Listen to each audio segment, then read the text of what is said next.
The verdict is in. Sean Diddy Combs is acquitted of the most serious charges against him, racketeering, conspiracy, and sex trafficking, but he is found guilty of 2 counts of transportation to engage in prostitution. It came after weeks of testimony and 3 days of jury deliberations.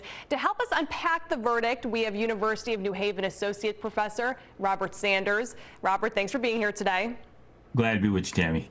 So not guilty on 3 of the 5 charges. Was there any indication during court that this would be the outcome? Well, it was quite interesting because as you listen to some of the commentators, including a few who had been former federal prosecutors like myself, kept saying, well, the early indications, the jury's coming back and they found things so soon, indicated that things were going toward the prosecution. That's not my experience at all.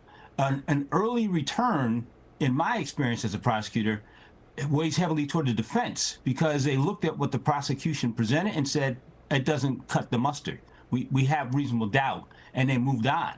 And the results of the trial show that. Interesting. So you obviously weren't too surprised by that. Now, the jury was seemingly hung up on the racketeering charge. That's the one that they asked about. What is racketeering for the people at home who don't know? So you'll often hear it described as RICO. And racketeering is that you gather a group like the mob, the Cosa Nostra, the Mafia, the Russian, however you want to characterize them, and you indulge in a criminal enterprise using all of those people for a particular nefarious action, and that those people help the principal, in this case Sean Diddy Combs, carry out the illegal activity. And the illegal activity in this case was the 2 counts that he was found not guilty of. Now, going through this trial, hearing the testimony, the allegations against him, the charges that were ultimately against him, do you think the prosecution brought up the right charges?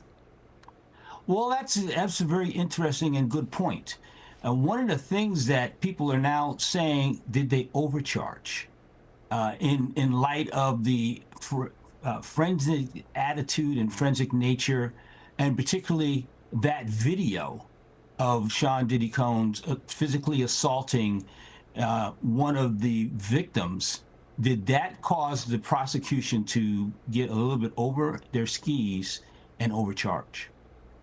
Interesting. Now, do we think anything else is going to come of this? Do you think any of the victims will bring civil charges? Well, it already started that. So there's 4 or 5 civil charges out there already. One of the principal victims in this case is already settled for $20 million. So there's more to come. The unnamed victim, who was Jane Doe, I haven't heard specifically that she's filed suit because she would have to identify herself in a civil court and not be protected the way she was in the criminal prosecution. So there's more to come. His activity in terms of spending money to defend his self, one, from jail, is over, but to spend money to hold on to his financial empire, that's ongoing and will continue for some time. All right, so that's something to watch in the future. Professor Sanders, thanks for joining us today and providing your insight on this trial. We appreciate it. Glad to be with you. And we covered a lot of ground in this interview. If you'd like to watch it back or see our continuing coverage of the verdict, just head to our website, turnto10.com.